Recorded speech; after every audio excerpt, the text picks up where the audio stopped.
Welcome to Ma's Garage. I'm Smokey. I'm Kev. And I'm Crick. And today we're talking about confidence and charisma.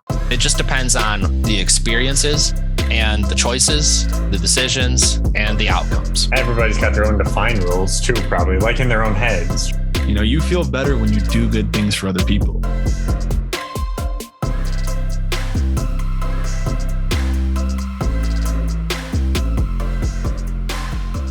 When you're growing up, you have to have some level of support so that you can learn like what is good and what's not.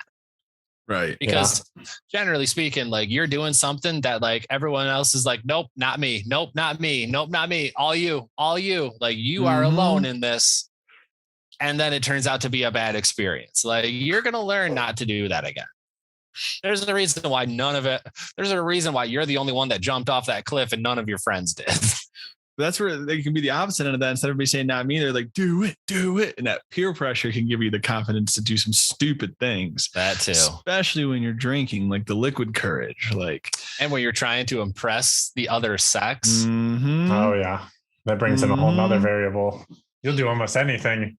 Right. I actually I've seen it from both ends. I've seen guys that have acted overconfident to attract the women, and I've seen women that have acted overconfident to attract the man. It's a role that I think we have, we set for society though too, because at least for myself, I don't even feel like I try to, but when I'm in public with a woman, I take on that role of protection. I have to be confident. I have to be in charge of situations. I have to be able to, if someone tries to mug us or something, I'm a bigger dude. I'm not going to expect this, 5'3". Protect me. Yeah. Help me. Yeah. Tase him. Take her, not me. I'm a man. Damsel in distress. Right. And then you just throw her, she becomes a damsel in further distress. Mm-hmm. That's just confidence in your abilities, to fight. And it's I was watching a video the other day, and the guy walks next to the girl, and he was like, I'm gonna walk on the side with the cars so that way, if I get hit by a car, it doesn't kill you. I did the same thing with Justin Arrow. It was the same thing. It was I don't know what my mind just went there. It was if anybody's going to get hit, it's going to be me. That just makes the most sense in my brain. Their continuation is the most important thing to you. Right. Over my own. And it's I don't know. I don't know if that's confidence in my abilities that I would I put myself there to get hit, or because I think that I'm confident enough to see something coming and make the action to get it out of the way. Well, that, and I think it's defined as a chivalrous act. Yeah. So that's how we were raised. Gentlemen want to exhibit chivalry. It's funny because I'll see tons of people walking down the street, and the guy on the outside, the girl next to the road. So it's the opposite of what my mindset is. And I'm just God forbid she gets hit, and then he learns for the rest of his life that he needs to be on that side, but then he gets hit. Right. And then he doesn't have to learn anything. Yeah. Right. He tried. Right. That's right. Yeah. That's that sense of nobility and chivalry. But I think we're coming to an area where there is a middle ground in that. I don't know, we all are just as valuable, but it is the situation that I don't know, it's the role you decide to take in those situations. It's situational. And everybody's got their own defined rules too, probably in their own heads, right? Right. The part you play in life with the people you're with. Are you going to be the vigilante, or are you going to be the superhero, or are you just going to be the Commissioner Gordon?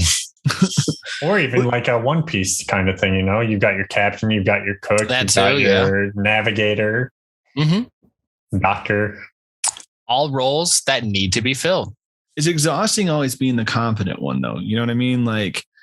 It's hard always being the one that exhausting. That brings the confidence and brings is always the voice of reason and calming. And sometimes you need that balance where they can be confident too, and they can re-encourage you when you lose confidence, because no one's always confident. And so I think that's a huge thing, is where you got to share that responsibility of confidence, not just expect your partner to be the only one. That's where the communal thing comes in. You're all there to raise each other up, to keep each other up on the high notes. You should be.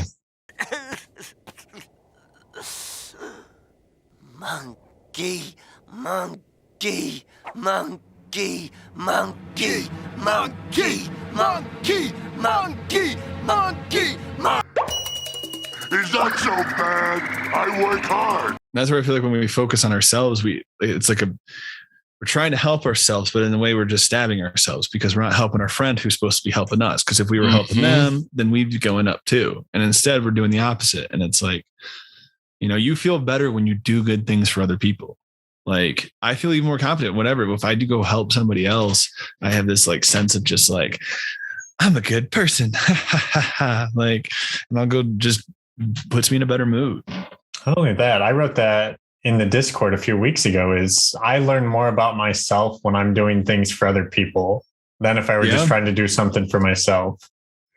Same thing you said with commissions. The exact same thing. It adds a different level to it. And I got to do that with my last retail job too, where it was kind of a transition where I was doing retail, but I was also doing their marketing and their, advertisements, and then doing that for the podcast now too, where that really taught me deadlines. You can't just play around and work on this all day because it needs to be done by so-and-so. And that's not normal. And when you're just doodling in your notebook, it doesn't matter. So doing it for other people. There's a difference when you're under the pen for yourself and you're under the pen for someone else's money. Mm-hmm. It made me feel like the first time when I had to do that, where like we had this poster that was coming up. They said, you can come in, you have an hour and a half that we can, give you to do it with payroll. And if you can get it done in that time. And I went in and I cranked it out and it turned out great. And like, I walked out of there feeling confident. I was like, I knocked that out, and I knocked that out in an hour and a half. You didn't have time to second guess yourself. No, it was like, okay, move on. And I was watching a dude who, I think I sent you one of his videos, Kev, who does clay stuff. Oh, yeah. He did the same thing where after he like finishes a part of a body, he'll bake it in the oven. That way he can't go back and change it. Yeah. Yep. No getting so caught up on the fine details of every little thing. Move on and keep going. Be confident in what you've already done. So that way he always starts with something basic from scratch. And if you don't like it, you can make changes the next time you do it. Right. Adjust it. Exactly. Adjust your process. Always refine. You're always getting better. That's how you build confidence, is you got to see progress. That's huge. That's where I feel like there's a big issue with that, with people who get stuck in like dead end jobs where it's like, you don't see progression.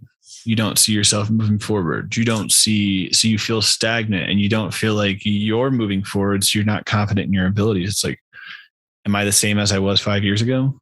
But yet the company knows how to make you happy enough to keep you around without asking too many questions. Pizza party. Right. Pizza party, guys. Here's a raise every now and then. You're making a little bit more. We appreciate everything that you're doing. You're still making a little bit under the average what you would be making for the market, but we're not one of those companies that can pay you the average. But you've been with us for like 15 years. We give you one of the best parking spots. Yeah, treat your employer like they're a cable company. Threaten to leave to get the deal. Right. As my brother liked to say, yeah, basically. They make $1, I make a dime. That's why I shit on company time. So you're just feeding me peanuts that are trickling down, supposed to try to make me happy, like, which I think we're seeing now. We're seeing a little bit of change in that, where people are standing up and be like, nah, pay me for what I'm worth, because this place said they will. And especially with the rise of the whole workforce movement, everything with minimum wage, like, people realize they're like, these jobs, we're only getting paid like $9 and $10 an hour. And we need at least 13 to 14 for it to be like livable for us to maintain these jobs. And now these employers have no choice but to give them what they've wanted this entire time, so you can actually get them to want to work for you. That's true. You got to pay people. Do you think community as a whole, or society as a whole, is becoming more confident in them, like in society as itself? I wouldn't go that far, because I feel like there's two sides of every coin. So you have people that are confident, people that are not confident, people that are growing their confidence, and people that are losing confidence by the minute. And it just depends on the experiences and the choices the decisions, and the outcomes that are happening to all of those people. I think it's more like an ebb and flow thing too. Like you see the waves travel through like cities. When a city starts revamping itself, it puts a lot of confidence into the community. And then years down the road, okay, well, we did that 20 years ago. It's good. We don't need to do it. Things start falling apart. And you start to see they start losing their support. Yeah. And that trickles down into the community too. You can see them start to lose their confidence. Well, if they don't care about it, why should I care about it? And then I definitely get that. Like the thing I was thinking with it too, though, is like, if you think about society as a whole, we're now asking for, as a whole, better wages.